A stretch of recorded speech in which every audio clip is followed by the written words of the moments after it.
emigrar forzadamente de Cataluña y radicarse en los Países Bajos, ¿no? Formó parte de ese contingente intelectual de la llamada burguesía catalana, muy perseguida por los reyes católicos, lo mismo que este gran pedagogo de Nebrija y el otro gran pedagogo, ¿no es cierto?, español, autor, que es la expresión sobre todo del siglo de las luces, muy importante de este siglo, que también se radica en Gran Bretaña.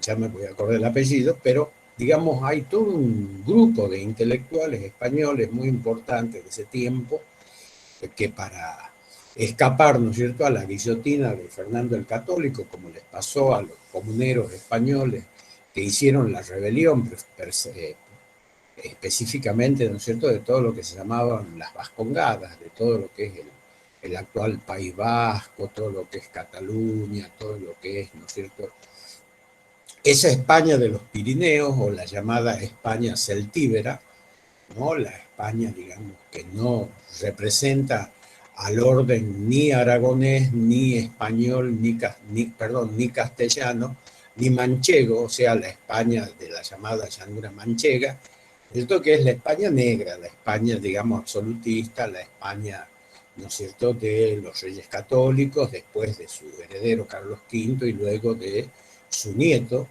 ¿no?, Felipe II.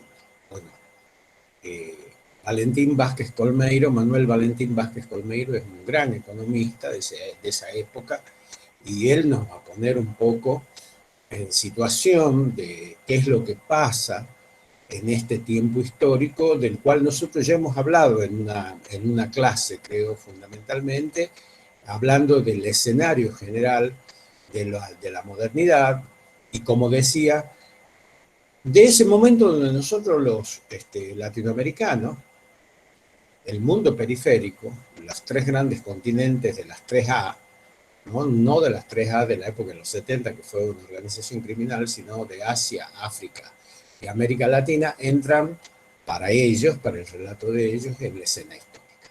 Y hago esta salvedad porque hace muy poco tuve oportunidad de compartir un video, ¿no?, de Enrique Dussel, donde él dice de que, bueno, toda esa visión es una visión falsa.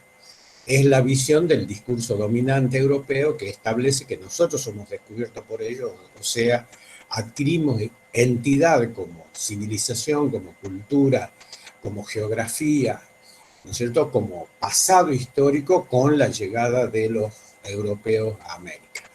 Cuestión que no es así, porque en los 7 pilares de la historia antigua y de las civilizaciones originarias, lo dice muy bien Dussel, ¿no es cierto?, México y toda la cultura azteca, que es antiquísima, y también la cultura incaica del Incario, ¿no es cierto?, sobre todo la cultura que origina Manco Cápac, ¿no es cierto?, en el siglo casi 2 o 3 después de Cristo, o sea, mucho antes, casi 1000 años antes de la llegada de los españoles, ¿no es cierto?, tanto el Incario como las culturas, ¿no es cierto?, de la llamada meseta deprimida mexicana, tienen una entidad tan antigua, son tan antiguas, tienen una historia tan antigua como los griegos, como los asirios, como los caldeos, como los romanos y como los egipcios. Entonces, nosotros vamos a ser descubiertos, entre comillas, en este tiempo histórico, y nos vamos a incorporar al primer proceso de globalización de la economía mundo impulsada por la Europa, ¿no es cierto?, occidental. Porque eso también hay que decirlo, no es toda Europa, no es ni la Europa central ni la Europa oriental, es la Europa llamada occidental, fundamentalmente a partir de 2 ejes, el eje, ¿no es cierto?, que está al sur, que es la llamada la Europa latina, la Europa de las tierras calientes, la Europa, ¿no es cierto?, que tiene directa relación con la tradición romana, greco-romana, pero más romana que griega, y por otro lado la otra Europa, ¿no?, la Europa del norte, la Europa anglosajona, la Europa teutona, la Europa, ¿no es cierto?, normanda, la Europa que está vinculada a todo lo que es el corredor del Báltico, de la línea de la llamada Liga Hanseática, y de los países escandinavos. ¿No? Estas precisiones hay que hacerlas porque si no creemos que Europa es una sola, que Europa es un lugar indefinido, y no, es una península penetrada de contradicciones, de profundas contradicciones, y nosotros vamos a ver una en esta clase que nos va a ampliar la mirada y nos va a permitir comprender de nuevo este vínculo entre, o nos va a permitir comprender más, nunca se termina de comprender. Muchos de nosotros seguimos estudiando todo esto porque nos hace a nosotros, nos hace a nuestra condición de relatores omniscientes o relatores dependientes de la historia. ¿Cierto? O la historia la escribimos nosotros o nos la escriben y nos la ponen otros. Es como decía, ¿no es cierto?, Foucault, todo discurso de saber es un discurso de poder y todo discurso de poder supone un posicionamiento de saber. Bueno, en el discurso de poder de los europeos ellos nos descubren a nosotros. Nosotros no teníamos entidad, éramos negritos que andábamos en calzoncillo y comprábamos, ¿no es cierto?, espejitos. Ellos nos vendían espejitos y nosotros le dábamos el oro. En antropología se llama, ¿no es cierto?, la teoría del buen salvaje. Éramos los salvajes buenos.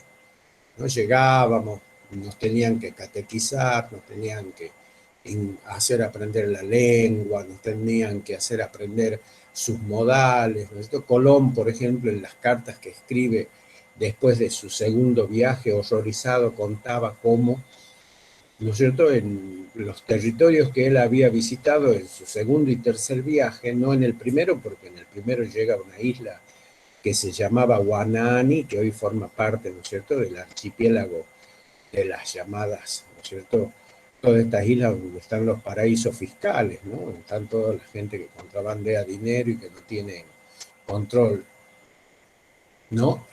Y cuando él hace el tercer y cuarto viaje, comienza a tomar contacto a partir de que toca Cuba, la actual Cuba, y a partir de que nunca toca el continente, las islas de Jamaica, o sea, las islas más grandes, poblaciones más grandes, comienza, y eso lo dice muy bien, es Betan Todorov en su libro La conquista de América, el problema del otro, ¿no? Horrorizado, contaba en sus cartas cómo acá los salvajes, ¿no es cierto?, andaban desnudos. No tenían ropa, mostraban sin prejuicio sus partes pudendas. Que horrorizado contaba que vivían en comunidad, donde todo era de todos, y donde nadie se robaba nada, que vos podías dejar un objeto en cualquier parte de las comunidades que ellos visitaban y nadie se lo apropiaba, porque no tenían noción ni tenían el concepto internalizado de las sociedades feudales, ¿no es cierto?, y de las sociedades basadas en el trabajo esclavo y en el naciente capitalismo mercantil, no tenían la noción de la propiedad privada, ¿no? Las cosas eran de todos. Y lo mismo aparecía, y esto lo decía muy bien y lo van a decir muy bien desde la pedagogía de la evangelización, sobre todo cuando se produce la conquista llamada espiritual, ¿no?, en sus costumbres, donde eran sociedades, ¿no es cierto?, matriarcales y no patriarcales. ¿Por qué? Porque quien mandaba era el vientre. No importaba quién engendraba el hijo, sino en qué vientre nacía. Y así es que tampoco existían, ¿no es cierto?, las relaciones de parejas monogámicas que va a imponer la modernidad, las relaciones de pareja heterosexuales, que es el otro discurso de la modernidad, y fundamentalmente, ¿no es cierto?, después del Concilio de Trento, el matrimonio entendido como sacramento religioso. Lo digamos de otra manera, la vida llamada íntima, tanto del varón y la mujer, no tenía por qué estar autorizada por un papel que se llama, ¿no es cierto?, certificado, y se ejercía libremente en estas comunidades. Y Colón contaba horrorizado todas estas cosas, calificándolo a estos habitantes de salvajes, ¿no es cierto?, de personas que no eran el espejo de la civilización que ellos traían en las sentinas de los barcos, no de las carabelas. Obviamente que si uno desde la antropología estudia esta visión, se va a encontrar con una visión absolutamente etnocéntrica y con un proceso, ¿no es cierto?, de aculturación que el conquistador siempre impone o le impone al conquistado para disciplinarlo socialmente. Y esto va a tener que ver mucho, y en esto va a tener que ver mucho el mundo trascendente y la lengua, que son los grandes operadores, ¿no es cierto?, de manipulación de la subjetividad, tanto en el formato letra escrita como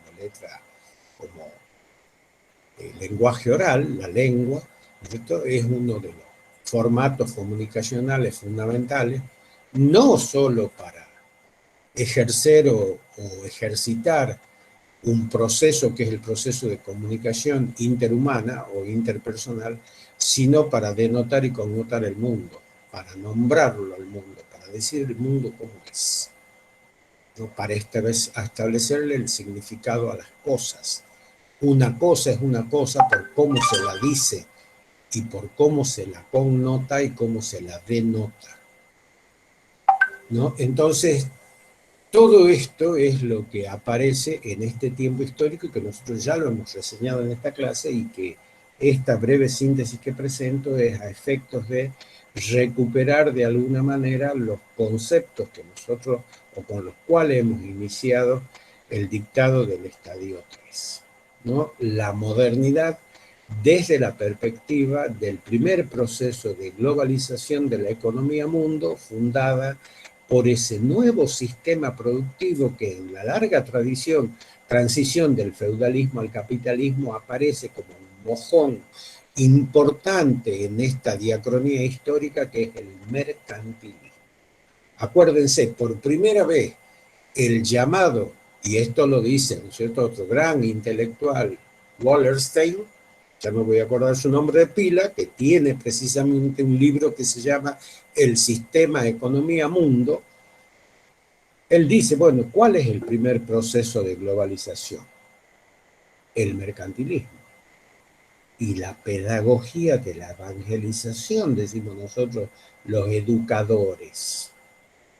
Porque si bien la educación es una variable dependiente de la economía y de los procesos que se fundan en la base material de la sociedad, está determinado que es decisivo a la hora de disciplinar, de manipular y de, ¿no es cierto?, incursionar por la dimensión de lo que se conocen como las subjetividades individuales y colectivas.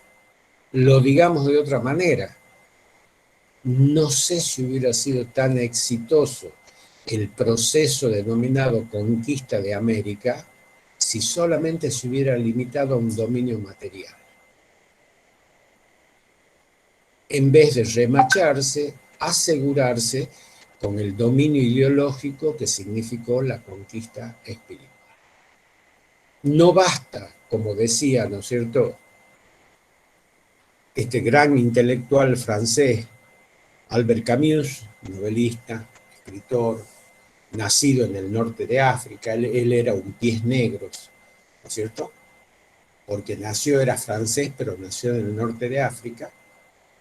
Y él decía, no basta solo con que el amo ejerce el dominio del esclavo a través del látigo, sino es mucho más valioso cuando lo ejerce a través de la persuasión e instala en el esclavo el propio discurso del amo. Cuando el esclavo empieza a balbucear el discurso del amo, la conquista está asegurada. Mientras tanto, dice Camus, el látigo solo genera odio. El látigo solo genera venganza.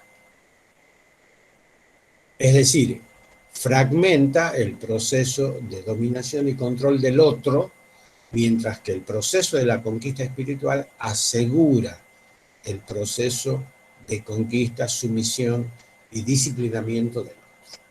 Entonces, en función de este escenario histórico, este escenario donde nosotros, los llamados latinoamericanos, ¿no?, ese mundo de la llamada periferia, que hoy también se está discutiendo, ese mundo donde los mapas establecen siempre un norte y un sur, y curiosamente los pueblos del sur son los pueblos débiles, ¿no? En el caso de América, América Central y América Latina, en el caso de África, ¿no? Arriba está Europa y abajo está África, en el caso de Asia, ¿no? Siempre los pueblos débiles son los del sur.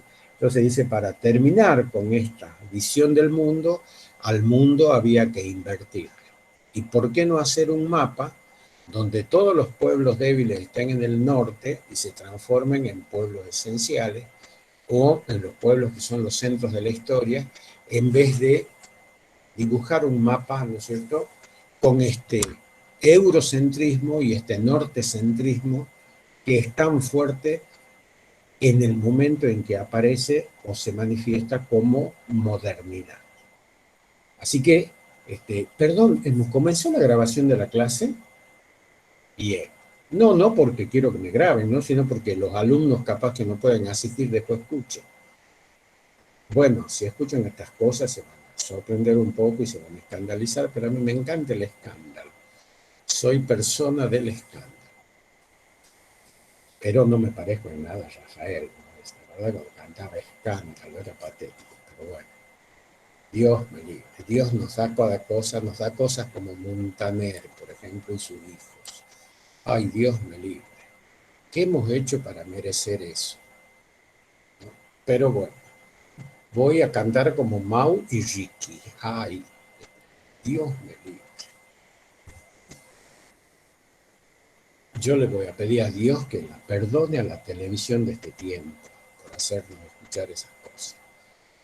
Bueno, entonces, en este breve recorrido a vuelo de pájaro por un contexto, que es el contexto de la modernidad, que es un contexto que, como les digo, es cuando quiere adquirir pretensiones de universalidad, y que eso está profundamente debatido hoy por las ciencias sociales, ya hasta el concepto, como les decía, de periferia, de norte, de sur, todo el discurso, toda la manera en que se connotaron las cosas a través del lenguaje del amo, que fue primero, acuérdense, el latín universal, y ahora el inglés pretende ser universal, siendo, por ejemplo, en el mundo mayoría los hispanoparlantes. Pero el mundo del Commonwealth, ¿no es cierto?, del gran imperio británico construido por la reina Victoria entre 1840 y 1905, se ha transformado por fruto de la dominación colonial en el idioma del mundo, en el idioma universal. Uno tiene que sorprender a otros y además sacar chapa de intelectual si vos hablas de corrido inglés. Oh, yes. Come here quickly because it's very late. Breakfast is ready. Entonces, somos más los hispanoparlantes en el mundo y los chinoparlantes en el mundo, pero tenemos que hablar inglés. Es el signo, ¿no?, de cómo el colonizador le impone al colonizado esto que decía, las formas en que las cosas se nombran y se representan en el mundo.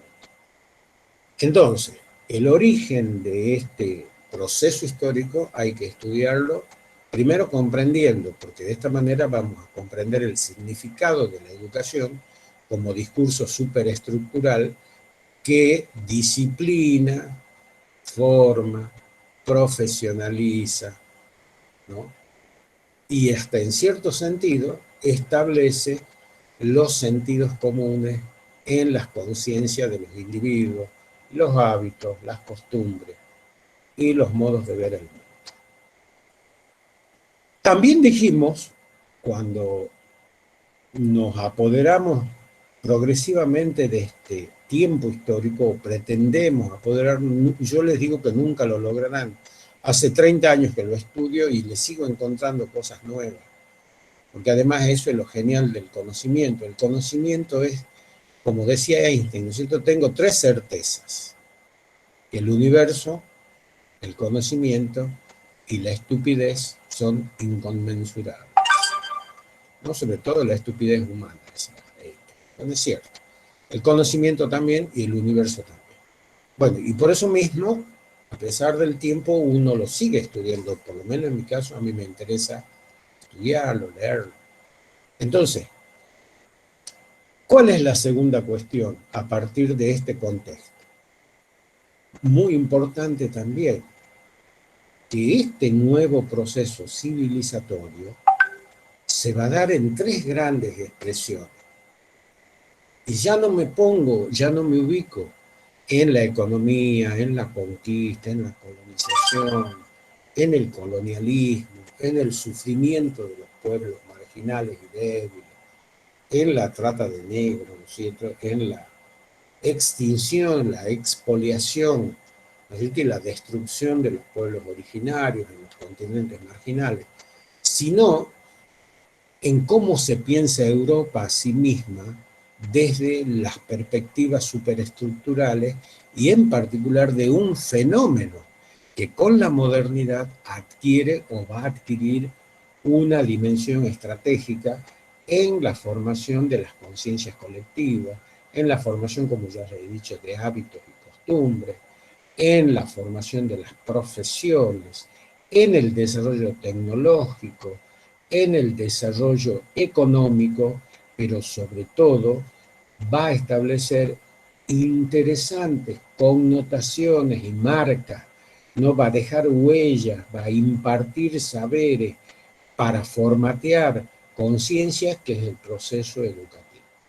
Y un proceso educativo que al salir de la medievalidad va a adquirir una clara connotación formalizada, en tanto y en cuanto va a comenzar a aparecer la dimensión del concepto de lo público, de lo que debe estar a cargo del Estado, al mismo tiempo que se va enterrando definitivamente la tradición feudal en toda Europa y comienzan a aparecer desde el pensamiento de Maquiavelo, desde el pensamiento, ¿no es cierto?, de los intelectuales fundamentales del Renacimiento, en todo lo relacionado a teoría del Estado, el concepto de Estado moderno. Primero como expresión monárquica, luego como expresión de Estado-nación. El Estado-nación monárquico, propio de la primera modernidad, llamado también el Estado absoluto, ¿no?, de las grandes dinastías monárquicas que gobiernan, y luego el concepto de Estado-nación a partir de las revoluciones burguesas. Entonces ahí también nos encontramos con que la modernidad, en el caso de nuestro estudio, tiene dos momentos. La modernidad temprana asociada al realismo pedagógico, que son los siglos XV, XVI, XVII, y la llamada modernidad tardía, o si ustedes quieren, la ilustración, ¿no?, donde aparece, no solo se producen las revoluciones burguesas, sino que se pone en marcha, como decía, ¿no es cierto?, Eric Hobsbawm, el standing grow up de la producción. Nace el capitalismo industrial. Se producen las grandes revoluciones burguesas, entre ellas, y una de las fundamentales, la revolución industrial. También hay que quitarle a los ingleses ese sello de que ellos fueron los autores en toda la Europa noroestina. Flandes, Inglaterra, Alemania, Escandinavia, ¿no es cierto?, la zona del norte de Francia, los Países Bajos, ¿no?, la región de Flandes, etcétera, y también el norte de Italia. Acuérdense de la burguesía piamontesa y de la burguesía veneciana, donde precisamente Maquiavelo, o desde donde precisamente Maquiavelo va a escribir su libro El Príncipe, o Teoría del Estado Moderno, o si ustedes quieren el otro subtítulo, Manual de Hipocresía Política. Donde acuérdense que, por ejemplo, Maquiavelo, hablando imaginariamente con el príncipe, sabía decirle que el príncipe, lo parafraseaba el príncipe, pero eran frases de él, donde el príncipe decía: gobierno no para que me amen, sino para que me teman, porque el poder al poder se lo ejerce. Y el que no ejerce el poder es repudiado por aquellos que lo depositan o aquellos que se lo depositan. Así que ojo con el tema del poder. No hay que tratar de caer simpático, hay que gobernar. No hay que caer en la demagogia, hay que gobernar. Si alguien te unge con el poder como hacemos nosotros, ¿no es cierto? Nuestras autoridades políticas con el voto, ellos tienen que gobernar. No hacer, por ejemplo, no montar el espectáculo que están montando Sopita y Caldo, ¿no? Acá en Tucumán, que es patético. O donde tenemos un intendente que lo acaba de citar, ¿no es cierto? No sé si han leído en todos los diarios la denuncia penal que se le acaba de hacer al negro Alfaro por todos los robos sucesivos que viene produciendo, y ya no se lo hace ni al gobierno ni la oposición, se lo ha hecho la AFIP, ¿no? O sea que está muy mal este muchacho. Tiene, por ejemplo, que dar cuenta de qué ha hecho con los millones de mangos que le han mandado para hacer el adefesio ese que ha hecho la Plaza Independencia, y donde esa plata no aparece por ningún lado. Plata para pavimentar, y ustedes van por la calle de la ciudad y no solo es un río, perdónenme, de mierda, porque no hay cloaca que no te rota, sino que además están llenas de pozos. Donde yo vivo en la Mesopotamia de dos ríos de excremento, el río Chile y el río Uruguay. Me quejo todos los días a la SAT, a la municipalidad, y todos saben lo que me dicen. Ay, usted es la tercera vez que llama hoy, entonces le he dicho, no les voy a pagar la factura.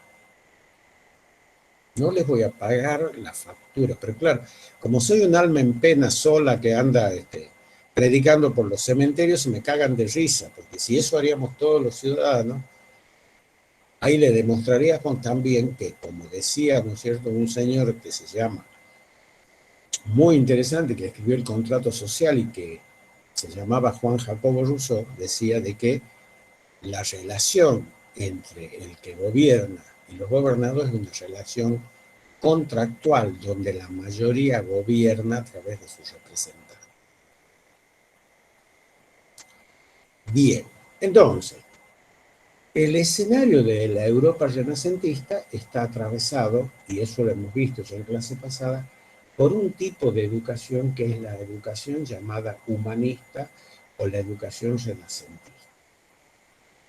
Esa educación para las clases ocultas, esa educación que va a ser asombro en Europa por todo su renacimiento cultural, por toda su vuelta al clasicismo griego antiguo, por todo el rescate de la estética, ¿no?, de la tradición greco-latina más pura, tanto en las expresiones, ¿no?, musicales, como en las expresiones pictóricas, como en la escultura, como en la arquitectura, pero que sigue siendo una educación elitista, una educación para las clases señoriales y una educación, ¿no es cierto?, que va a formar, o va a comenzar a formar o a dar el gran paso para comenzar a cambiar las mentalidades. Una educación, ¿no?, que es profana y hasta en cierto sentido plebeya, porque su lenguaje ya no se identifica con los, ¿no?, rumbos celestiales, con las representaciones, ¿no es cierto?, medievales del cuerpo, de la ciudad celeste, ¿no?, de los santos, sino es profundamente humana, es profundamente física. Está representada, ¿no es cierto?, por todas las escuelas pictóricas, por el llamado discurso de los cuerpos. Y esos cuerpos son los cuerpos desnudos, como lo es el David de Miguel Ángel, como es, ¿no es cierto?, la Primavera de Sandro Botticelli, o como es, ¿no es cierto?, como son todas las expresiones estéticas de toda la pintura flamenca, como el caso del matrimonio Arnolfini y todo lo demás. Y en el plano específicamente educativo, ya que nos estamos acercando a la dimensión superestructural, nosotros vamos a tener un siglo muy, pero muy importante, que es el siglo XVI. Y acá es donde un poco me voy a comenzar a delinear y a detener, porque como nosotros hemos visto, acá van a aparecer, y eso no lo hemos dicho con detenimiento la clase pasada, las primeras y los primeros, ¿no es cierto?, precursores y las primeras expresiones de lo que se va a conocer como el realismo social, el realismo político, el realismo pedagógico y el realismo filosófico. Lo digamos de otra manera, se rompe que ese discurso ya no se limita a las clases dominantes o a los grupos, ¿no?, privilegiados, a los grupos elitistas, a la nobleza, a esa nobleza que toma un poco de distancia de la iglesia porque le va a disputar el poder. Por eso también Maquiavelo habla desde el lugar de ese príncipe que si bien cree en Dios, pero cree que el poder tiene que ser suyo. Por lo tanto, aparece por primera vez la idea de que el Estado laico no es lo mismo que el Estado eclesial y que tiene que comenzar a aparecer la noción de divorcio, de lucha, de disputa, de separación entre el Estado, ¿no es cierto?, celestial o ciudad celeste y el Estado terrestre o la sociedad, ¿no es cierto?, laica, que va a comenzar, o por lo menos atravesadas por las perspectivas de un futuro laicismo, que va a comenzar a construir este nuevo sujeto histórico plebeyo por excelencia, que es la burguesía. Esa burguesía a la que hice referencia, primero comercial, mercantil y después industrial, ¿no es cierto?, en el norte de Italia, la burguesía piamontesa, la burguesía, ¿cierto?, veneciana, toda la burguesía milanesa, no porque coman milanesa, ¿no?, sino porque viven en Milán, una gran ciudad industrial, Milán y Turín, las dos grandes ciudades industriales del norte de Italia, ¿no es cierto?, la burguesía flamenca, que es la actual burguesía belga, la burguesía de los Países Bajos, ¿no?, la burguesía hoy holandesa, y la burguesía renana, la burguesía de toda la zona, ¿no es cierto?, de la Alemania que va a ser la futura Alemania industrial, que es la Alemania del sur, la Alemania, ¿no es cierto?, de la Silesia, de toda la zona, ¿no es cierto?, de el macizo renano, donde existen las grandes minas de acero de Alemania y que comienzan a desarrollarse como clase social que va pidiendo un lugar en el mundo y que ya se hace a pedazos ese lugar, buscando construir un Estado laico, rompiendo la vieja tradición medieval de un Estado eclesiástico. Y acá es donde aparece por primera vez esto que hemos hablado del realismo político y lo que hemos dicho respecto a Valentín Vázquez Colmeiro, que él lo estudia muy bien.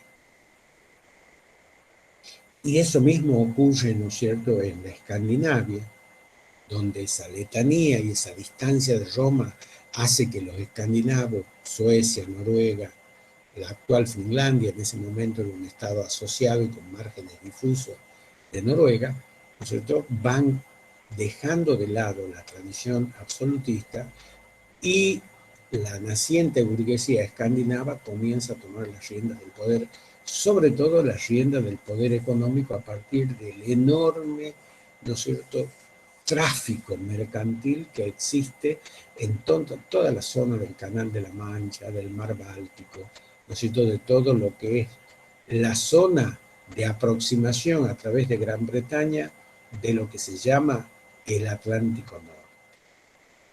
Y ahí aparece el desplazamiento imaginario de la cultura renacentista, de la sociedad renacentista, del nacimiento del mercantilismo de la España, perdón, de la Europa del Mediterráneo a la Europa del Báltico, de un nuevo nacimiento, de otra localización de un foco de nacimiento cultural, mercantil, intelectual y pedagógico en la Europa noroestina, no en la Europa del sur, no en la Europa de las tierras calientes, como sabía decir Marx en su contribución a la crítica a la economía política, ¿no es cierto?, su primer ensayo, escrito a los 28 años, en 1900, en 1846, ¿no? El nacimiento de un nuevo foco civilizatorio que va a producir un vuelco cultural, un desplazamiento cultural, un desplazamiento productivo, un desplazamiento intelectual. Fíjense esto que yo les dije. Toda la burguesía española perseguida, las expresiones de las diferentes burguesías españolas perseguidas por los reyes católicos, ¿a dónde migran? Bueno, 100.000 judíos migran cuando se descubre América en 1492, que son de origen sefaradí, para no ser exterminados, ¿no es cierto?, por la persecución, emigran a la zona de todo lo que hoy se conoce como la vieja Yugoslavia, todo ese mundo que estalló después de la Segunda Guerra Mundial y que es Bosnia, Montenegro, ¿no es cierto?, los Balcanes, toda esa zona. En Grecia, primera, digamos, gran eclosión y desplazamiento demográfico después del descubrimiento, 1492, donde 100.000 judíos se van atravesando, ¿no?, en otro proceso más de emigración y de vagar por el mundo, como se dice, se instalan en la zona de los Balcanes. También en el norte de África, de ahí viene el concepto de judío sefaradí, o judío que es de piel un poco más oscura y de rasgos norafricanos. Incluso en toda la zona de Sudán, ¿no es cierto?, hay una gran cantidad de judíos negros. Entonces, no es ya solo el judío eskenazí, o el llamado judío eslavo o blanco, o el judío, ¿no es cierto?, ario, sino estamos hablando de una tradición, porque aclaremos, el judío o el judaísmo es la religión. La base antropológica, cultural y étnica, ¿no es cierto?, es la condición de semita. Entonces, los semitas sefaradíes y los semitas askenazíes, acá aparece con fuerza, con la modernidad, la aparición de todas estas culturas soterradas, todas estas culturas, ¿no es cierto?, perseguidas, como son los judíos sefaradí de España, que hace muy poco, salió el perdón. En 1998 salió el perdón por la persecución, por el destierro, y cómo, ¿no es cierto?, una serie de apellidos españoles que son de origen judío sefaradí van a ser perdonados. Nadie entiende quién carajo los perdona o qué es lo que hicieron de mal para que sean, ¿no es cierto?, execrados, perseguidos y considerados, ¿no es cierto?, ladinos, como se les decía. Esa es el primer cataclismo, la primera conmoción de naturaleza demográfica que produce un vaciamiento de las culturas llamadas, ¿no es cierto?, del Mediterráneo. Toda esa población productiva, todos los gérmenes de esa burguesía se van, ¿no es cierto?, difuminando. Y lo mismo pasa con la migración de la burguesía catalana, la burguesía vasca, la burguesía, ¿no?, de todo lo que es las Vascongadas, de toda la zona del Pirineo español, que también deben ser perseguidos, que también son, ¿no es cierto?, pasados por las armas, como hace Fernando VII con la famosa revolución de los comuneros españoles, se desplazan hacia la zona flamenca. Entonces tenemos un escenario doblemente establecido en Europa, donde los discursos educativos van a ser distintos. Porque esa es la trama. Si no, no entendemos, ¿no? Si no lo entendemos desde ese realismo pedagógico al que hicimos referencia, desde, ¿no es cierto?, todo lo que significó la educación renacentista, el rescate del humanismo, el nacimiento de un nuevo sujeto histórico como la burguesía, pero nosotros no entendemos por qué hay dos Europas. ¿Y qué es lo que las separa, esas dos Europas?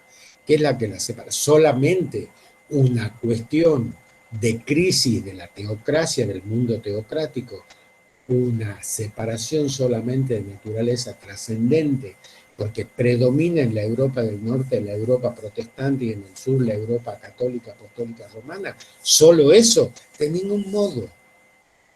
En primer lugar, es una separación cultural. En segundo, como hemos visto, lugar es un vaciamiento demográfico. Vaciamiento me refiero por los desplazamientos demográficos. Y en tercer lugar, y quizás esto lo tendría que haber nombrado como primero, porque nosotros tenemos en la Europa del Norte la cuna del desarrollo mercantil, la cuna de la industria mercantil, y presten atención a lo que voy a decir, la cuna y los orígenes del proceso de industrialización de las manufacturas, ¿no es cierto?, de corte artesanal, de corte no mecánico, todavía no atravesadas ni por el acero, ni por el vapor, ni por los rieles del tren, pero que ya nutren los continentes, sobre todo a partir de la industria pañera, sobre todo a partir de telares, ¿no es cierto?, de madera, todavía muy rústico, pero que ya empiezan a desarrollar los fundamentos de la industria textil, ¿no? El otro día leía cuándo se comienzan a fabricar las botellas para la industrialización del vino. Bueno, se empiezan a soplar, por ejemplo, las botellas, porque en el odre de madera o en el barril de madera o en el odre de cuero, el vino se echaba a perder más rápido. Entonces se buscaba otro envase. Y en el Renacimiento, ¿no es cierto?, los trabajadores del vino artesanalmente empiezan a soplar el vidrio para producir la botella, porque el vino se va a transformar en una de las grandes mercancías del Renacimiento, sobre todo el vino que viene desde las zonas productoras de Europa, pero también de las zonas productoras de Asia y del norte de África. Entonces, cuando nosotros analizamos el nacimiento del proceso educativo, nos situamos precisamente en esa Europa del norte, burguesa, progresista, ¿no?, con una clase que a codazos va pidiendo transformarse en los sujetos históricos de la modernidad, que es la burguesía, una clase que hace culto al dinero, una clase que produce lo que se llama la capitalización del dinero. ¿Y qué es la capitalización del dinero? Esto que se llama el fenómeno de la reinversión. Compro por 2 y vendo por 4, como dice la Turco. Compro por 2 y vendo por 4. Pero no gasto, como hacen las monarquías y como hacen las oligarquías, los 2 pesos de ganancia. Gasto uno y al otro lo reinvierto y reproduzco mi capital. Mi capital activo, que son los bienes que tengo, perdón, mi capital pasivo, que son los bienes que tengo, y mi capital activo, que es el capital en dinero. Genero el fenómeno de la renta, hoy se llaman intereses del capital, y genero el fenómeno de lo que también en este tiempo histórico se va a llamar, y ya lo muestran los mercaderes y banqueros de la Edad Media tardía, de la Edad Media llamada, ¿no es cierto?, la del siglo XI, XII, XIII y XIV, la Edad Media del 480, muestran también la circulación y la venta del dinero a través de los bancos. Entonces ya no solo hay, ¿no es cierto?, la reproducción, la renta, sino también la circulación del dinero, y van a aparecer los grandes sistemas bancarios. Acuérdense que los Fugger, los grandes banqueros alemanes, van a ser los principales tenedores de la deuda de las grandes monarquías absolutas, como por ejemplo la monarquía de los reyes austrohúngaros, que son Carlos V y Felipe II, del Imperio Español. Los grandes deudores del Imperio Español, que le debía mucha plata a los españoles, eran los Fugger, los grandes banqueros alemanes. Y una casa que comienza en 1600 a formarse, que se conoce como la casa del barón Rothschild. No sé si les suena, hasta hoy, ¿no es cierto? Junto a la banca Morgan, la banca Rothschild es una de las bancas más grandes del mundo contemporáneo.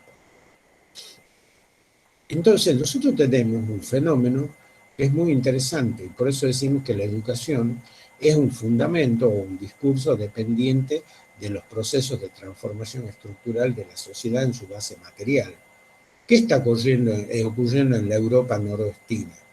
Se están produciendo grandes transformaciones de carácter estructural. Aparece el capitalismo mercantil, aparece la conexión de ese capitalismo mercantil con un nuevo mundo.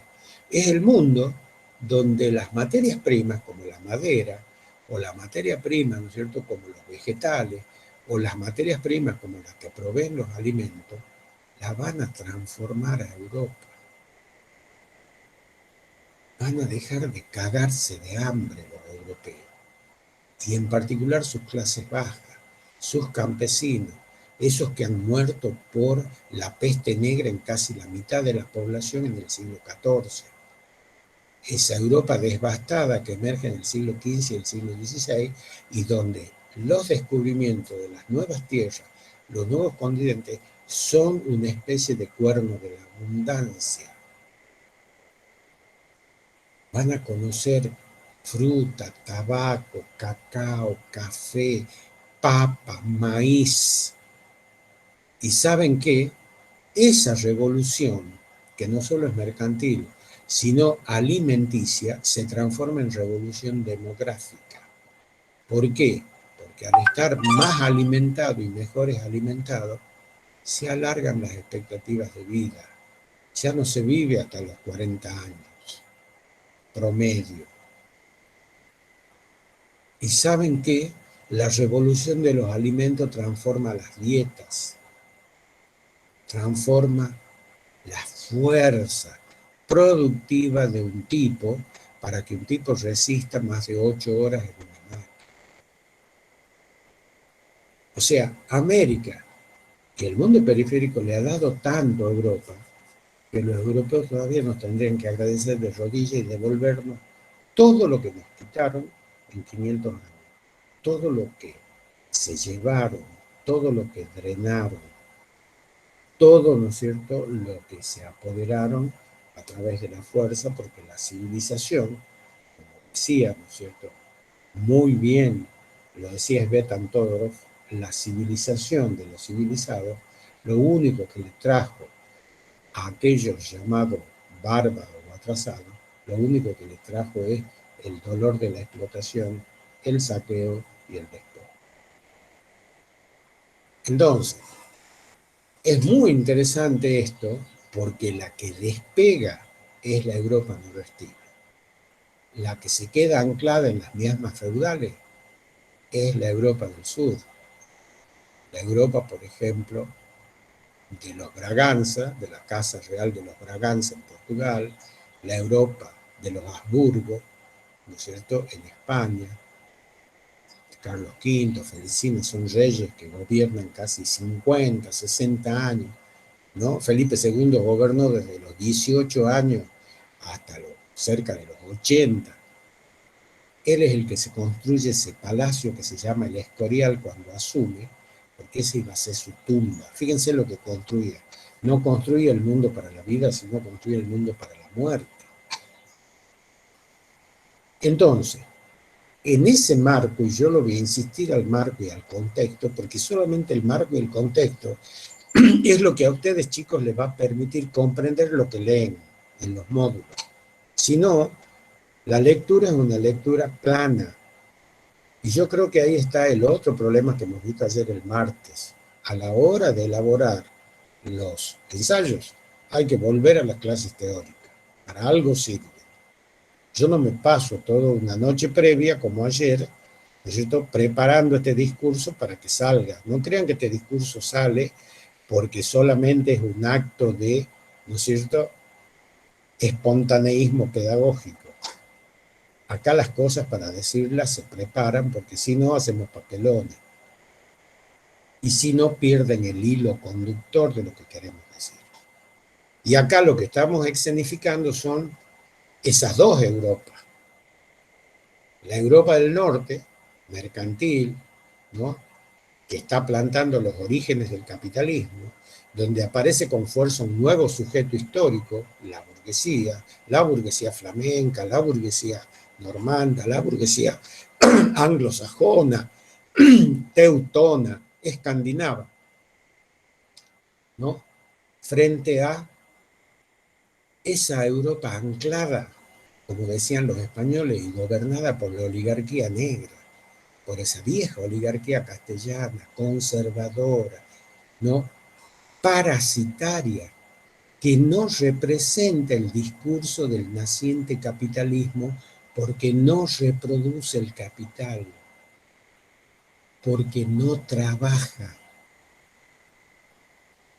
porque Carlos V decía, tienen que trabajar los miserables, tienen que trabajar, ¿no?, los indios, los negros de allá son los que nos traen la riqueza. El trabajo era indigno. Que no me vengan a decir acá los españoles que son guapos. El trabajo durante 300 años ha sido indigno para los hijos de algo, para los intendentes, para los adelantados. El trabajo era indigno. Tenían que trabajar los negros, los indios.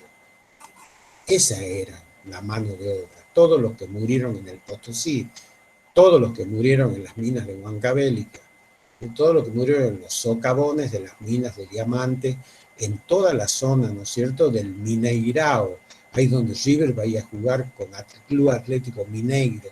¿Por qué se llama Mineiro? Porque proviene de toda la zona de producción de piedras preciosas de la llamada burguesía minera de Brasil, que es la zona de Belo Horizonte, donde la realeza braganza vivía, ¿no es cierto?, parasitariamente, porque había negros que les recolectaban los diamantes mientras ellos los gastaban. Diamantes, oro y plata que no va a ir a esa Europa del sur para que se desarrolle industrialmente, tecnológicamente y para que se desarrolle en cuanto a esto que nosotros llamamos la reproducción del capital, la circulación del dinero, la inversión en todo lo que es un nuevo modo de producción industrial, que es pasar del modo de producción, ¿no es cierto?, llamado mercantil o del capitalismo mercantil al capitalismo industrial, ¿no?, al capitalismo del acero, al capitalismo de la producción en serie, al capitalismo de los nuevos combustibles y sobre todo al capitalismo del ferrocarril. Y eso es lo que nos va a llevar a nosotros a comprender el otro tema que va a ser el escenario puntual de la educación moderna, la crisis teocrática. Y eso nos va a obligar a llevarnos y a situarnos en dos figuras. En la figura de un señor que se llama Martín Lutero, y estoy hablando de dos figuras por regiones, ¿no? En la Europa del Norte, un señor que se llama Martín Lutero, 1517, 1518, cuando planta sus 95 tesis, ¿no es cierto?, en la abadía de Württemberg, donde él es obispo, y un señor que se llama Comenio, que son las expresiones de esa Europa transformadora, de esa Europa que está en proceso de cambio y de despegue económico, que es la futura Europa capitalista, ¿no es cierto?, industrial noroestina. Y en el sur, ¿qué tenemos? A los papas, no voy a nombrar uno solo, pero podemos empezar por Alejandro VI, el autor de las famosas leyes de India, y, ¿no es cierto?, por un señor que se llama el padre de los jesuitas. ¿Cómo se llama? ¿Cómo se llama el fundador de la orden de los jesuitas? Luego del Concilio de Trento. A ver, ¿quién me ayuda? Pónganlo ahí en el chat para que yo me entere. ¿Cómo se llama? San Ignacio de Loyola. Y ahí es donde nosotros empezamos el relato educativo y nos ubicamos, ya no en 1517, en 1536, cuando la Europa se separa en dos, se desgaja en dos, se quiebra en dos, la Europa noroestina y la Europa de las tierras calientes. Y en su manifestación superestructural, en su manifestación ideológica, en la manifestación de las creencias, de los sentidos comunes, de los hábitos, costumbres, de todo eso que se llama la herencia cultural y la herencia trascendente colisiona fuertemente. ¿Qué es el Concilio de Trento? El contraataque católico a todo el proceso que ha iniciado el reformismo en Europa, el reformismo protestante, a partir de Lutero en 1517. Pasan 20 años hasta que la Europa del Sur reacciona. Pasan 20 años después de la sorpresa, después que se extiende como una hoguera por toda la Europa del Norte, esto que se llama el protestantismo, que es una de las líneas de un mundo ancho y ajeno, porque el protestantismo es igual que el cristianismo, o es una rama del cristianismo, porque ese protestantismo, ¿no?, en Suiza y en todos los países de influencia del llamado orden teutón, tanto racial como antropológico, va a aparecer el calvinismo, porque en las brumosas islas británicas, ¿no es cierto?, va a aparecer el anglicanismo, porque en Francia, por ejemplo, van a aparecer sectas como los jansenistas y los anabaptistas, aquellos que niegan el bautismo y niegan, ¿no es cierto?, el llamado pecado original y que van a ser perseguidos y maldecidos y exterminados por la Iglesia católica, apostólica, romana y sus ejércitos. Y en ese concilio aparecen los tres grandes discursos educativos que atraviesan Europa. Y vamos entonces por partes. ¿Cuál es el primero? El discurso de la llamada educación renacentista y humanista de la primera época, que recoge toda la tradición romana, que no está específicamente orientada hacia lo educativo, institucional y escolar, sino que aparece más bien como una fuerte manifestación cultural perdón, y formativa de las clases esenciales, entre ellos la nobleza, entre ellos, ¿no es cierto?, los grandes comerciantes, los grandes banqueros. La primera manifestación, entonces, de ese nuevo universo educativo de la modernidad es la educación llamada humanista renacentista, que, como les digo, no tiene una fuerte incidencia en lo específico y formal de lo que nosotros entendemos como educación escolarizada todavía, pero que va a transformar y que va a ejercer una fuerte, ¿no es cierto?, incidencia, va a establecer, va a presentar, va a significar una fuerte incidencia sobre los intelectuales, artistas, nobles, aristócratas, etcétera, etcétera, que son los puntales de esa sociedad moderna en emergencia. Pero luego tenemos a un señor que comenzará a sistematizar esto. Y no es él el único, ¿no? Yo lo cito por una cuestión de economía de tiempo. Hay un conjunto de intelectuales de la educación junto a Comenio que van a plantearse una nueva manera de disciplinar a la sociedad, de enseñarles saberes necesarios, no solamente los saberes sociales propios de la vida de relación, sino aquellos saberes que el desarrollo del capitalismo mercantil, los nuevos saberes técnicos, la nueva arquitectura, la nueva orfebrería, el desarrollo de los telares estos, ¿no?, tan, digamos, arcaicos, tan, digamos, poco prolijos, que aparecen en la producción de las llamadas manufacturas esenciales, como son las manufacturas que tienen que ver con la industria textil o con la producción de los llamados, ¿no es cierto?, productos de consumo masivo, y que van a generar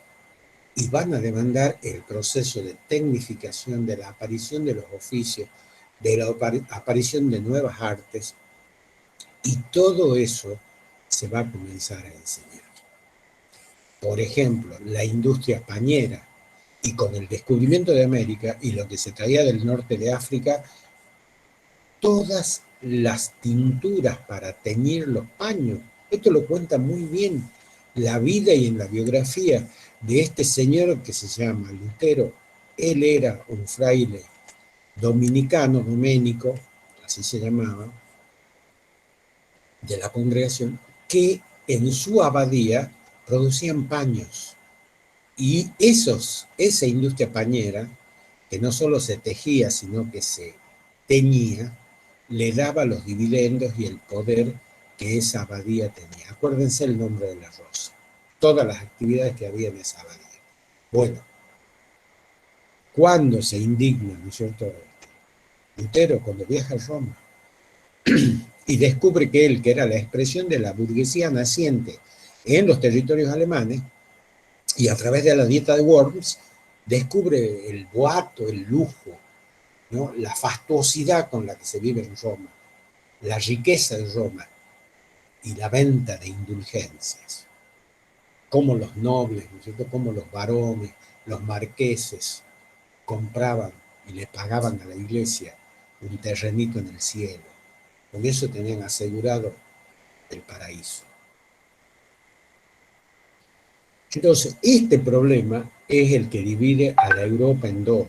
La Europa protestante, donde vuelvo a repetir, una figura emblemática es Martín Lutero desde el proceso de ruptura de lo que se llama la unidad religiosa medieval, a una figura que es la expresión dentro de la modernidad temprana del primer manifiesto de la educación formalizada, o del primer libro, del primer intelectual orgánico que propone el desarrollo específico de una educación formalizada, sistematizada, con edificios propios, con una unidad o dispositivo propio y necesario para la enseñanza, como es una escuela con aulas, con libros de textos específicos para, ¿no es cierto?, como el Orbitus Sensualium Pictus, que es el primer libro de lectura que escribe Comenio con ilustraciones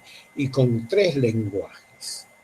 El lenguaje, ¿no es cierto?, en latín, el lenguaje, en este caso en alemán o húngaro o inglés, depende de dónde se publique el libro, y, ¿no es cierto?, el lenguaje onomatopéyico. Y así los chicos van a comenzar a aprender qué cosas. Y ahí aparece la otra gran revolución cultural de ese realismo pedagógico encarnado en la figura de Comenio, que es ya no los conceptos que atraviesan la ciudad celeste, los saberes que atraviesan la ciudad celeste, sino los saberes que utilizan y atraviesan la ciudad terrestre, la sociedad concreta donde vivimos. ¿Y cuál va a ser el eje de ese conocimiento? La naturaleza, la geografía, el suelo, la tierra, los animales, los astros. Y así como hay, ¿no es cierto?, identificar el currículum de todo lo que es la revolución cultural y pedagógica comeniana con la naturaleza, hay otro plano del currículum escolar que es el plano antropológico. El pueblo, las ciudades, las personas, los hombres, las mujeres, el rescate de la mujer como sujeto pedagógico, la importancia de que ella también vaya a la escuela. Las escuelas van a ser mixtas. Y todo eso encuadrado en un concepto que es el concepto de pansofía. Enseñar todo a todas y a todos, enseñar todo. Ese concepto de pansofía es el edificio, simbólicamente hablando, educativo que el discurso comeniano va a comenzar a construir desde la imaginación, desde los afanes, desde las aflicciones, las persecuciones, los sucesivos destierros y una vida errabunda, una vida sin raíces, que va a vivir, ¿no es cierto?, Han Amos Comenio, un monje husita que nacido en la zona del cuadrilátero de Bohemia y Moravia, va a vivir uno de los siglos más convulsionados de la historia europea, el siglo de las guerras religiosas, el siglo de la guerra de los 30 años, el siglo de la persecución, la ejecución, ¿no es cierto?, y todo lo que son los destierros por razones religiosas, que en el fondo son políticas. Y donde estaba en crisis, ¿no es cierto?, definitivamente, con una fractura que no se va a restañar nunca más, la unidad dogmática de Occidente alrededor de la Iglesia Católica Apostólica Romana.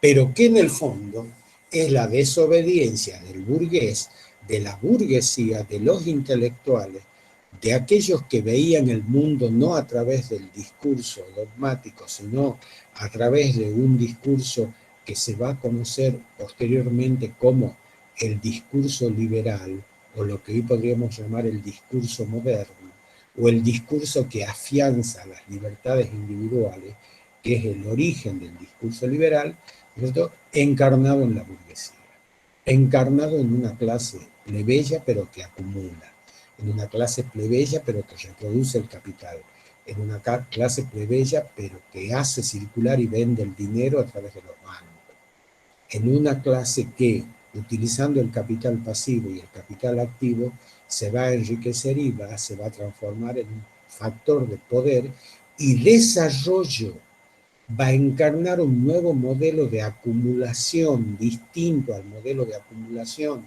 y de producción medieval, para transformarlo en un modelo de producción capitalista mercantil, fundada en el comercio, fundado en los descubrimientos de los continentes, fundado en este mundo que ahora es redondo y que lo van a circunnavegar ya todos los barcos habidos y por haber, después que un señor que se llama Magallanes, ¿no es cierto?, lo va a dar vuelta por primera vez en 1521.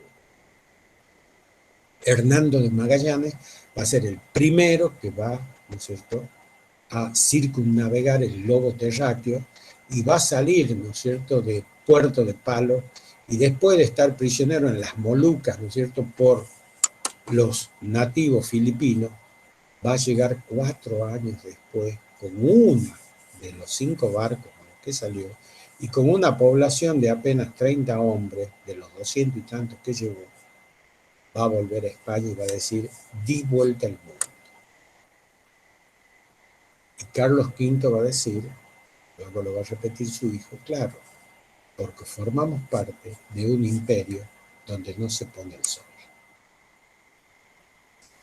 Así que bueno, ese es un poco el escenario donde aparece qué cosa como respuesta a Comenia, como respuesta a los protestantes, como respuesta a este monje husita que dice: la educación es un acto de redención humana, porque sacamos al hombre del embrutecimiento, lo sacamos al hombre de la enfermedad y de la ignorancia.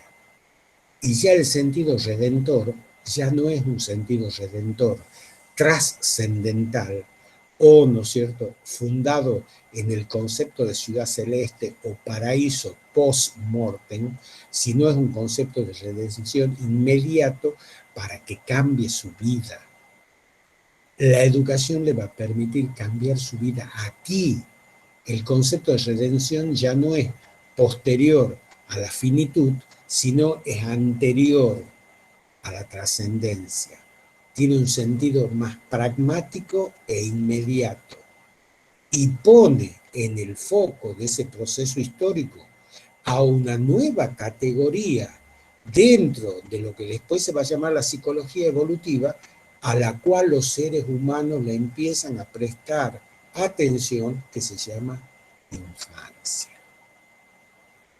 Ya la infancia, como decía muy bien, ¿no es cierto?, este gran estudioso de la modernidad, este gran estudioso, gran además intelectual de la universidad, de la modernidad, que se llama Tomás Moro, ¿no es cierto? Y su gran amigo, el que escribió, ¿no es cierto? ¿Cómo se llama? Voy ando fatal con los apellidos. El que escribió Elogio de la Locura, Erasmo de Rotterdam, decía, ¿no es cierto? Ya la educación es una cosa para ahora, no para mañana, no para después. Los dos fueron grandes educadores. Tomás Moro, que escribió Utopía, para mostrarle, ¿no es cierto?, a los ingleses y sobre todo a la realeza inglesa que les corta la cabeza, que si querían edificar una sociedad mejor tenían que edificar una sociedad con menos injusticias sociales, con menos oprobio a los campesinos, con menos castigo y persecución a los campesinos ingleses en manos de la nobleza y la aristocracia inglesa, y por supuesto, a Enrique VIII no le gusta un carajo lo que escribe Tomás Moro y le corta la cabeza. Y bueno, y a Erasmo de Rotterdam, que era otra expresión, ¿no es cierto?, otra gran expresión intelectual de la burguesía flamenca, hablaba de el elogio de la locura, de que al distinto, al tipo, ¿no es cierto?, del cual esa cosa que se llama locura se apropia, muchas veces esa locura no es totalmente negativa.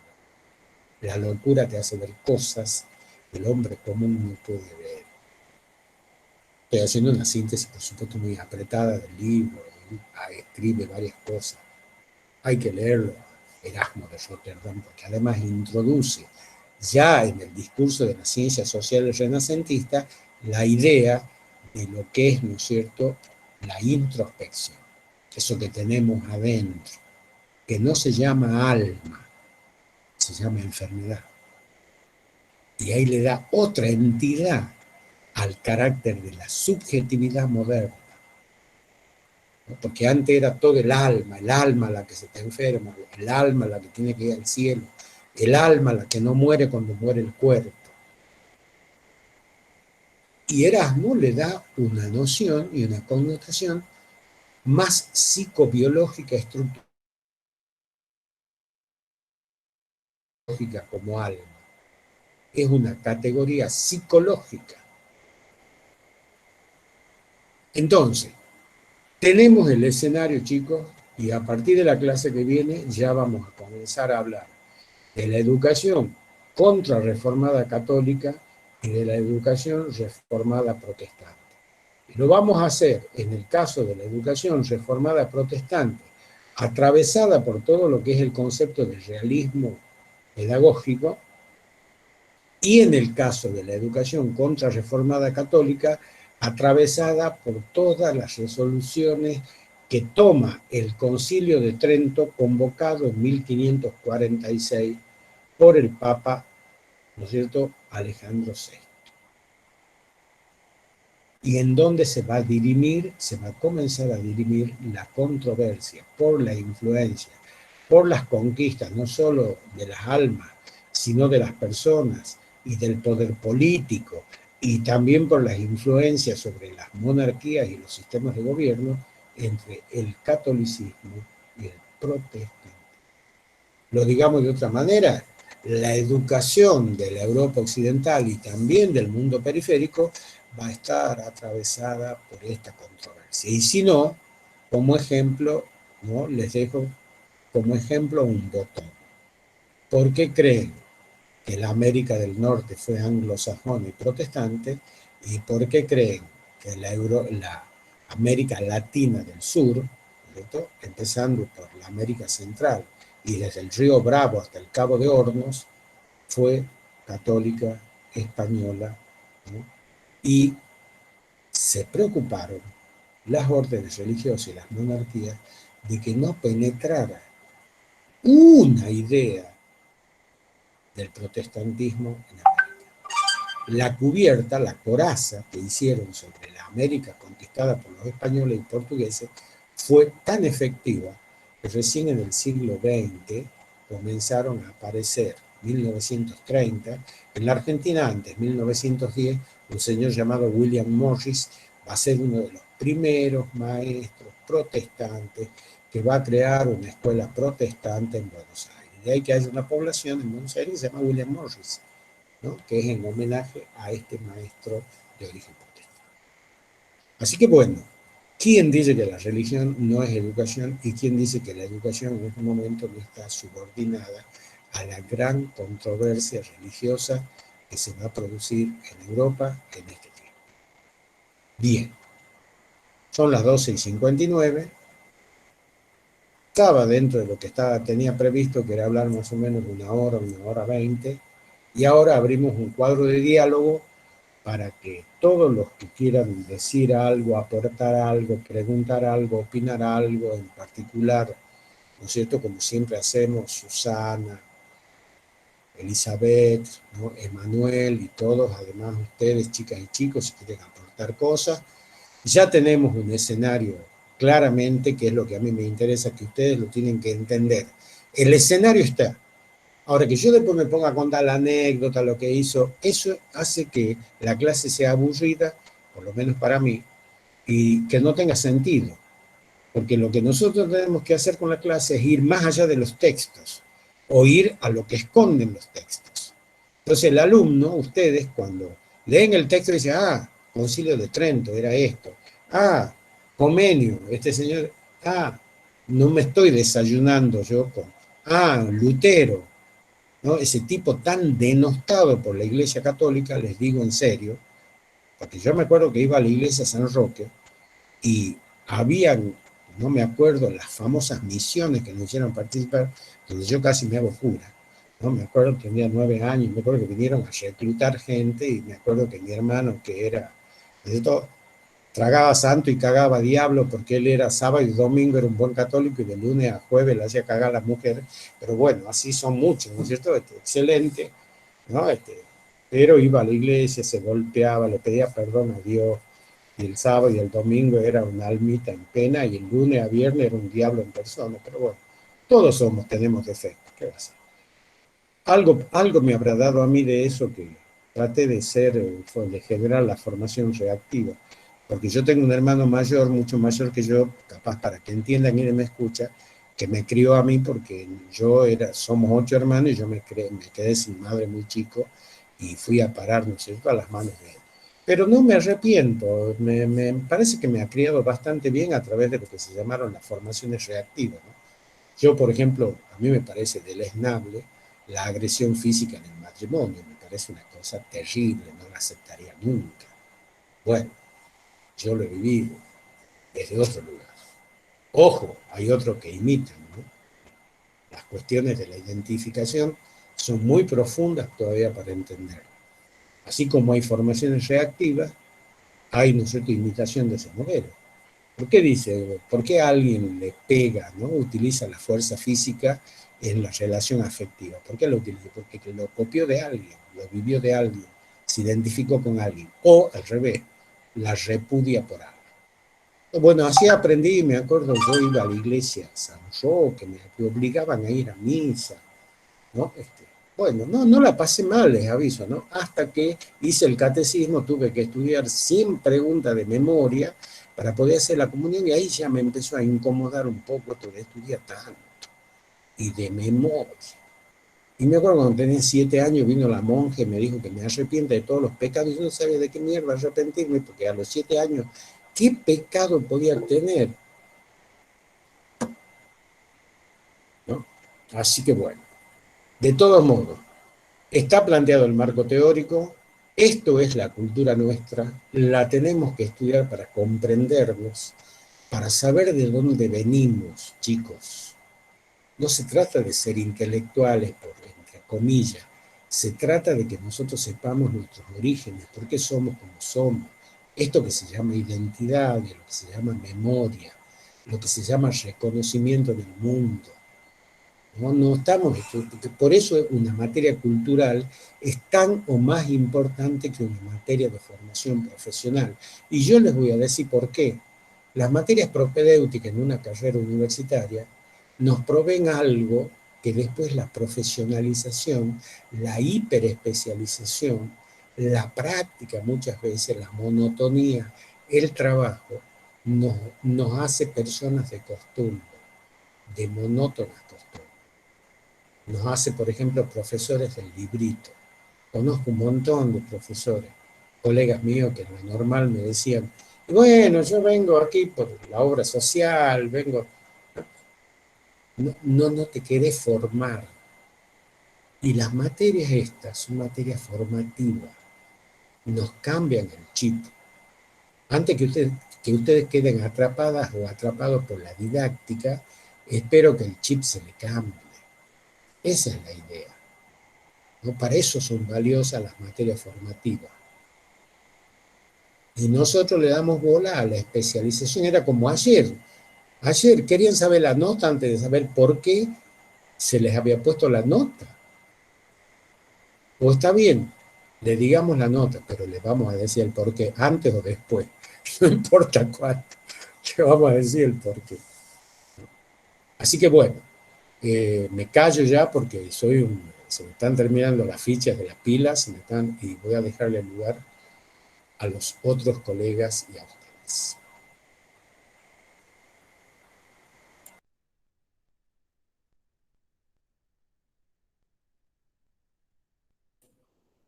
¿Cómo andan? No, justo estaba pensando en dos cositas. La primera, no sé si alguien, porque lo otro tiene que ver con los parciales que quería ir a darle un chiquitín de tiempo a algo que tenía que comentárselo. Pero justo ayer estaba haciendo un seminario de doctorado ahí de la Universidad de La Plata, el doctorado en Ciencia de la Educación, que era como nuevas, digo, revisiones historiográficas en torno a la historia de la educación. Y hay una de las corrientes historiográficas que quizá ahora es como una de las exploradas en Europa, sobre todo porque por el origen, digamos, plantea este término de cómo con el origen de la didáctica lo que se abre es un campo del saber específico para la educación. Entonces, todo lo que antes se inscribía en estas cuestiones más mandatos teológicos pasa a un campo muy especializado del saber, donde empiezan a convivir con elementos muy modernos y con otros más antiguos. Entonces, también como hay como un diálogo temporal permanente entre esto que, como creo que Daniel siempre lo dice y que es algo que uno lo ve a lo largo de la historia, entre lo viejo que no termina de morir y lo nuevo que no termina de nacer, y ahí es como están, son palpables esos fenómenos educativos. Y creo que la didáctica, pensándolo en términos históricos, es eso muchas veces, como pensar en esos orígenes, pensar en cómo, en definitiva, quizás a lo que nos falta como pedagogos es pensar cuando transitamos esos espacios destinados o especializados en la didáctica, es pensarlos históricamente. O sea, cómo nuestras prácticas en realidad están investidas por esos sedimentos de lo histórico, donde nada de lo que hacemos es absolutamente nuevo, sino que en realidad somos parte de herederos de algún tipo de tradición, digamos. Entonces, eso, como la historia en definitiva, o por lo menos lo que yo puedo venir transitando en esta posibilidad de que tengo de dedicarme a investigar historia de la educación, uno muchas veces se encuentra con estas cosas que son, por supuesto, tremendamente interesantes. Y ahí cerrando esto para que no se haga tarde, porque también veo un poquito que están yendo. Yo ayer sucedió que yo estuve casi todo el día corrigiendo lo que había cargado mal. Me pasó eso de muchas veces uno no revisa y porque deposita su confianza en la tecnología y pasó que hubo muchas notas que estaban mal cargadas o no cargadas. Es responsabilidad mía que en definitiva yo fui el eso.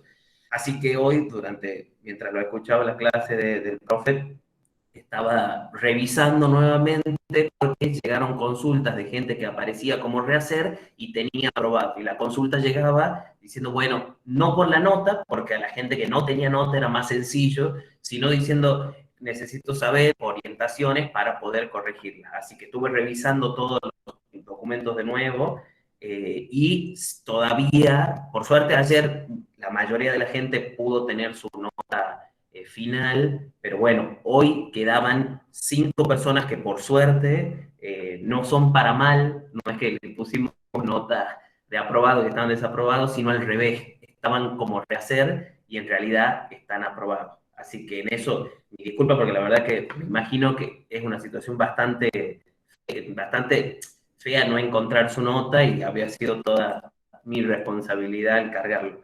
Así que bueno, yo solamente eso para que quede en el video y si ustedes pueden les avisen a sus compañeras y compañeros, ya está el documento terminado, la única persona que la veo acá presente en el Meet es María Alejandra Corbalán, que el Google Directo, ya lo charlamos un poco ayer, que directamente cuando volví a revisar tampoco estaba corregido su ensayo, pero sí estuvo enviada, como que nunca se descargó, digamos, así que me imagino eso. De ahí las personas como Marcela Medina, los anoté para tomarlo y que y sepan quiénes son específicamente, Marcela Medina, que todos están aprobados, digamos, Facundo Gordillo, Fátima Córdoba, Jiménez y Lourdes Cipriano, que van a encontrar en ese nuevo documento las nuevas notas. Y bueno, por supuesto, les pido disculpas nuevamente porque fue una equivocación mía. Eso nada más. Perdón, antes que nada, vos me dejaste picando la pelota en el área y yo la voy a empujar para que sea gol, porque si no, no. Lo que vos has dicho, Emanuel, al principio de la didáctica, no hay que olvidarse que la didáctica es la ciencia de la transposición del conocimiento. Nosotros la didáctica la hemos despojado de ese componente para transformarla en una ciencia de transmisión de contenido. ¿No? Estoy hablando no de transposición, sino de transmisión. Y hemos hecho de la carrera una especie, la hemos jibarizado a la carrera, y todo se reduce a transmitir una especie de saber que ya está alambicado. Pero ¿quién ha hecho ese proceso? Ese proceso es ideológico. Ese proceso nuestro está atravesado por un positivismo totalmente despojado de historia y que tiene un fin profundamente pragmático. Pero la didáctica, entendida como tal, es aquella ciencia donde nosotros, desde posiciones epistemológicas varias, como vos decís, y atravesadas por el tiempo, vamos seleccionando qué contenido enseñar. Pero lo primero que tenemos que saber cuál es ese contenido, de dónde viene, quién lo produce, cómo se elabora, por qué adquiere la connotación de conocimiento estatuido, sacralizado, aceptado, válido, etcétera, ¿no? Y nosotros todo lo reducimos a dar una clase sin saber ni de dónde viene ni para dónde va, que es lo peor. Para dónde va ya sabemos. Produce personas, como lo hacemos lamentablemente en una carrera nuestra donde lo psicológico didáctico predomina por sobre lo antropológico, cultural e histórico, donde muchos de nosotros hacemos, como muchas maestras, como muchos profesores del secundario, enseñan una matemática que no saben ni de dónde viene ni a dónde va. Y es la matemática oficial.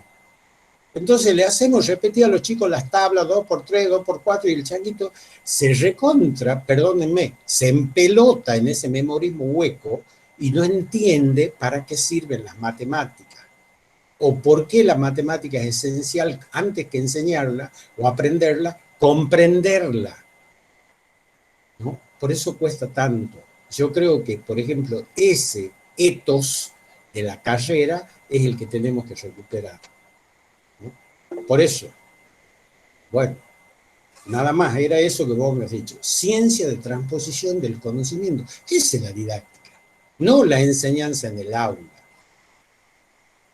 Eso es el final, no el comienzo de la didáctica.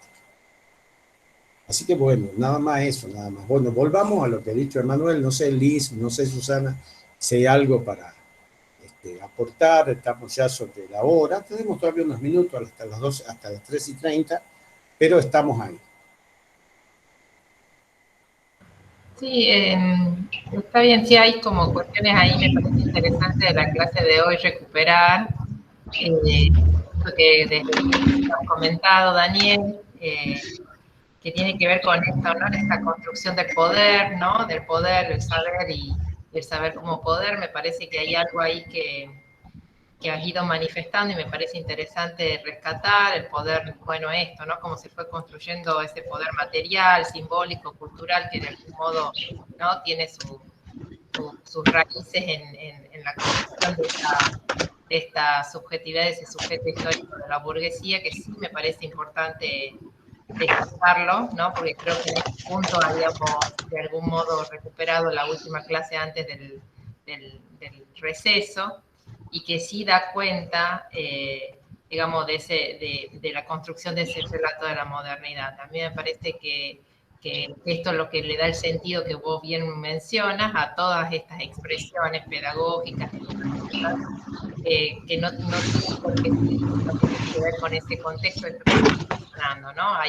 Hay un sentido en esa construcción histórica que sí es importante a que, digo, un realismo, digo, hay algo ahí, esa expresión pedagógica que tiene ese sentido en ese marco de contextual. Y ahí es donde, bueno, solo eso, rescatar para que de algún modo se vaya construyendo ese sentido desde este estadio, ¿no?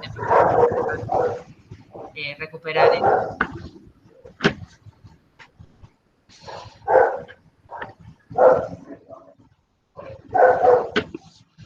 Bueno, yo simplemente decir nuevamente lo que ponemos hoy en debate, y gracias Daniel y Emanuel que hace sus aportes, realmente cómo nutren nuevamente esta mirada.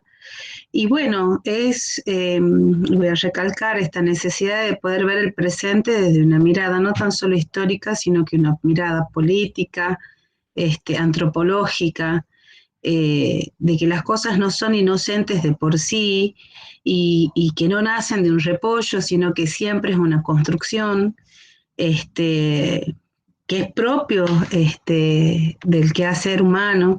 Entonces, bueno, nuevamente no pierdan esa perspectiva a la hora de aprender diferentes saberes científicos y saberes que son más bien propios tal vez de una profesión, ¿no? Por eso siempre el pedagogo cae en esas recetas didácticas, y a veces es la que el resto de los colegas desde otras profesiones nos los piden. Entonces, caer en ese falso neutralismo hace y nos invita a que permanentemente estemos cuestionándonos y reflexionando. Por eso son fundamentales estas materias del plan de estudio que bueno, desde esta puerta de entrada puedan mirar más atrás, como decir, correr ese velo de que las cosas no son tal cual nosotros las podemos ver, sino que hay mucho más, mucho más. Y bueno, creo que eso es fundamental. Y bueno, como de alguna forma, Daniel, contás tus anécdotas de cómo nos imponen, ¿no? Ideas y concepciones, y tal vez aquellos que tenemos el gusto o el placer y las ganas de estudiar carreras como estas, poder cuestionar esas enseñanzas que tal vez pensamos que son únicas y verdaderas, ¿no? Y hoy en el siglo XXI suceden cosas como las que estamos viviendo, ¿no? Digamos, adoctrinamientos, fundamentalismos que hacen que nos sometamos unos a otros, ¿no? Así que bueno, eso solamente tal vez muy, muy abstracto mi aporte, pero está bueno plantearlo, ¿no? Así que bueno, y también nuevamente, chicos, somos 4 en la cátedra, ustedes vieron el nivel de complejidad que implica la virtualidad, entonces, bueno, no son errores voluntarios, no es que quisiéramos que las cosas salgan más, al contrario, intentamos ser o hacer de las maneras más perfectas y correctas posibles, pero siempre hay errores, sepan comprender, por ahí estábamos viendo que desean así como devoluciones más concretas.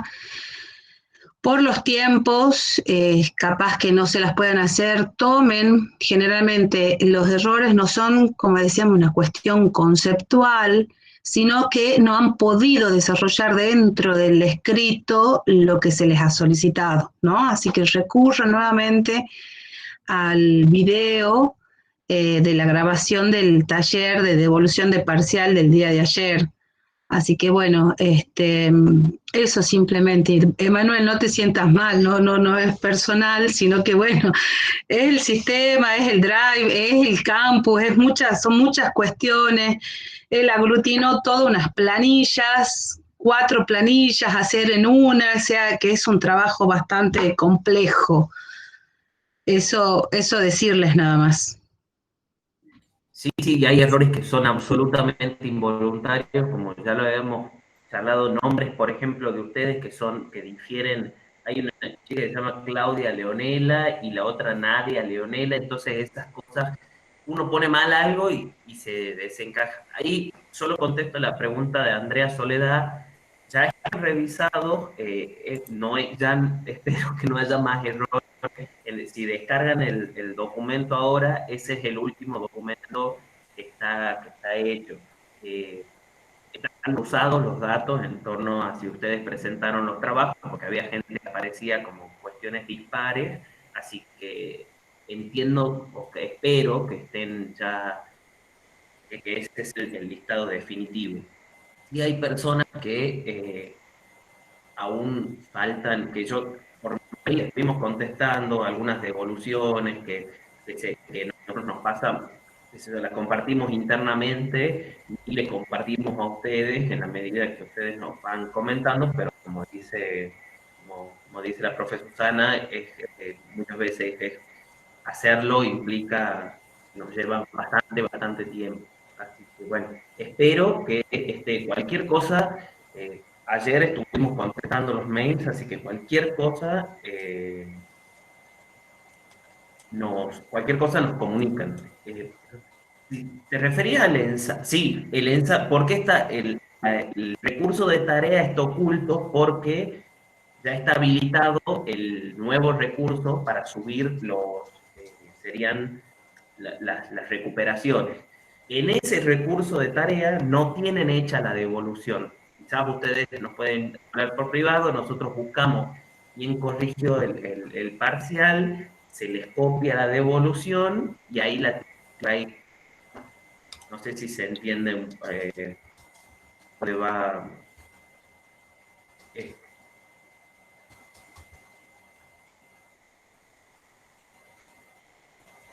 Sí, yo a la señorita Mayer yo le hice una devolución puntual porque yo corregí su examen, ¿no?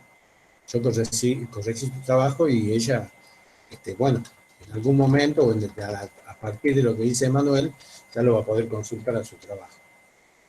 Así que eso nada más. Bien, puede enviar un correo a la cátedra, nosotros le reenviamos ese correo al profe Pepe, él devuelve el documento y hacemos el reenvío, así queda ahí en el registro del correo y todos lo podemos ver, por si a algunos se nos pasa la respuesta, que usualmente cuando mandan mail a los correos personales, quizás en la maraña de correos que hay, uno se le pasa. En cambio ahí tenemos 6 ojos, 8 ojos para verlo.